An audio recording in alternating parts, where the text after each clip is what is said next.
जब वो भगवान बनकर, क्योंकि ये होना ही अनधिकार चेष्टा है, जब वो स्वीकार कर लेता है, फिर उसकी स्वीकृति का परिणाम क्या होता है? संसाधनों का दोहन, आपका शोषण, आपका भावनात्मक शोषण। और क्षमा करना, मैं बहुत विनम्रता पूर्वक की बात कह रहा हूं, क्योंकि मुझे भी बड़ा लंबा रास्ता चल के अभी जाना है, कि ऐसा करने से किसी वर्ग की हानि नहीं, ऐसा करने से सारी मानवता की हानि होती है। ऐसा हो जाए तो सारी मानवता की हानि है। 2 दिन पहले यही तो मैं आपसे कह रहा था कि भाई अगर दुकान चल रही है तो फिर खाली बेचने वाला दोषी नहीं है ना। कोई गलत वस्तु अगर बिक रही है दुकान में तो खाली बेचने वाला दोषी नहीं है ना, खरीदने वाला खरीद भी तो रहा है।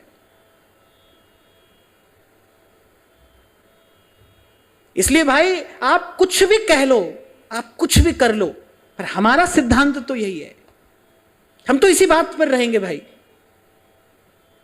केवल इसी बात पर कि हमारे पास न कोई शक्ति, न कोई सिद्धि, न कोई योग्यता, न कोई सामर्थ्य, कुछ भी नहीं है हमारे पास में, कुछ भी नहीं। संतों की बात है, आपको आकर गाकर सुना देते हैं, बस केवल इतना ही। यही तो कारण है, सत्संग होता है लेकिन अपने मन के भ्रम जाल के कारण रंग नहीं चढ़ता है, नहीं चढ़ता है। और इसी से आपको मुक्त कराना ये मेरा प्रयास है।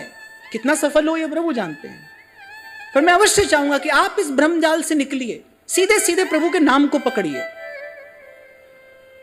हमारी बात का महत्व तो केवल जीवन में इतना ही हो कि भजन में आपका दिन दिन अनुराग बढ़े, बस बस। मैं तो आपको अपनी बात तो मैं आपको यही कहूंगा कि भाई हमको बहुत सर पर बैठाने की आपको कोई आवश्यकता नहीं है। मैं तो आपको कहूंगा ये जो आप कहना सुनना हो रहा है, और कोई ऐसा नहीं कि मैं आप पर कोई उपकार कर रहा हूं, ऐसा भी नहीं है। सत्संग तो मेरे लिए भी है, आपके लिए भी है, ये तो हमारे लिए है ना।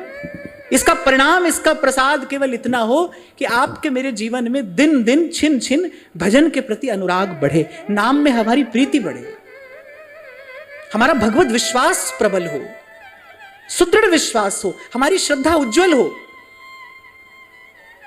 मैं तो बार बार आपको कहता हूं, आप एक एक व्यक्ति माध्यम बने इस लोक में, इस संसार में पवित्रता और निर्मलता का संचार करने का, प्रसार करने का। मैं तो इसी पवित्र उद्देश्य से ही आता हूं यहां पर।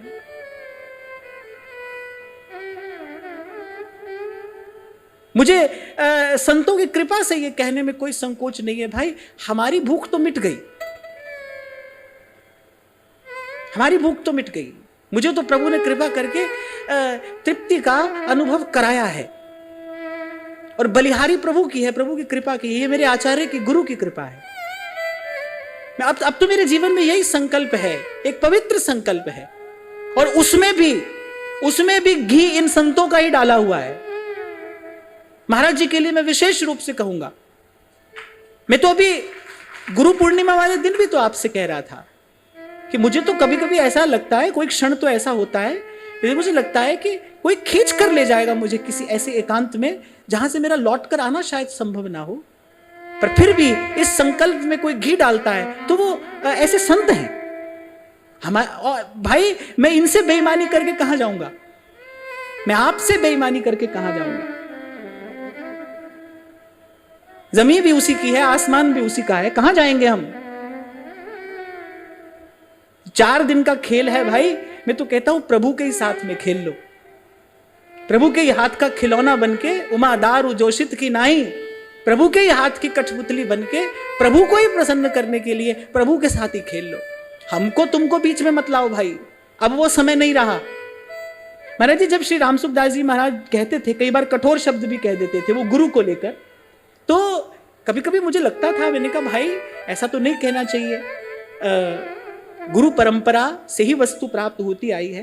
पर आज कभी कभी जब बाहर का दृश्य देखते हैं तो मुझे लगता है कि शायद महापुरुष बहुत आगे की बात देखकर कहते हैं कि ऐसा समय भी शायद आ जाएगा। किस पर विश्वास किया जाए भाई, जहां देखते हैं वहीं तो यही नृत्य हो रहा है, वहां यही नाच हो रहा है। कहां वृंदावन की भूमि। पंडित श्री रामकृष्णदास बाबा के चरित्र में मैंने पढ़ा कि एक बार एक कलकत्ते के एक सेठ ने, उस समय नया नया कैमरे का आविष्कार हुआ था, तो कलकत्ते के एक सेठ ने उनका चित्र खींचने का प्रयास किया। और बाबा तो ऐसे थे कि दिन भर तो वो भजन में ही रहते थे और संध्या के समय कहीं जाते थे, उनका नियत स्थान और समय था। और कहते हैं ऐसी गुदड़ी होती थी उनके कंधे पर कि वो चलते थे तो पीछे पीछे उनके चरण चिन्हों को पहुंचती हुई चलती थी वो गुदड़ी। भाव सिद्ध मूर्ति थे वो, भगवत प्राप्त महापुरुष।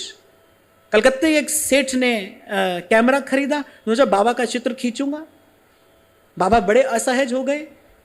बाबा ने, और जिस दिन बाबा ने देखा कि सेठ कहीं लता की ओट में कैमरा लेकर खड़ा है, बाबा की गति थोड़ी असहज हो गई। बाबा ने ऐसा और ऐसा करके अपने आप को छिपाने का प्रयास किया, लेकिन फिर भी, मैं तो उसको मूर्ख ही कहूंगा, फिर भी उस मूर्ख ने बाबा का चित्र ले लिया। और ऐसा कथा कहती है कि वो सेठ कलकत्ता पहुंचा, शायद उसकी तेल की मिल थी, और वहां पहुंचने से पहले भाई उसका सब मटिया मेट हो चुका था। ठाकुर जी से नहीं सहा गया कि उसकी चेष्टा के कारण बाबा का मन असहज हो गया। ऐसे ऐसे संतों ने यहां रहकर भजन किया है। और माफ करना भाई, ऐसे ही संत वृंदावन की शोभा थे, हैं और रहेंगे, क्योंकि भजन रसमयी विपिन धर, तमाशा दिखाने के लिए नहीं है यह स्थान।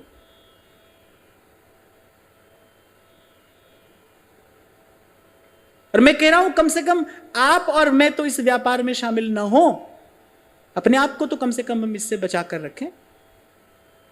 इसी कारण भजन भी हो रहा है, सत्संग भी हो रहा है, पर रंग नहीं चढ़ रहा है। संतों ने इसका विचार किया, भाई ढूंढो क्यों नहीं चढ़ रहा है रंग। कहीं ना कहीं स्वार्थ है, और बिन सतगुरु जाए नहीं मन ममता का दार। फिर आगे कह रहे हैं, मन दिया कहूं और ही तन साधुन के संग। बोले मन दिया कहीं और ही, हिडन एजेंडा है आपके मन में, कुछ है छिपा हुआ भीतर। एक शायर कहता है बड़ी अच्छी बात, कहता है दिल में है ख्वाहिशे हूरो जन्नत। सब कर रहे हैं क्यों? मरने के बाद जन्नत में हूर मिलेगी। कहने दिल में है ख्वाहिशे हूरो जन्नत, और जाहिर में शौके इबादत।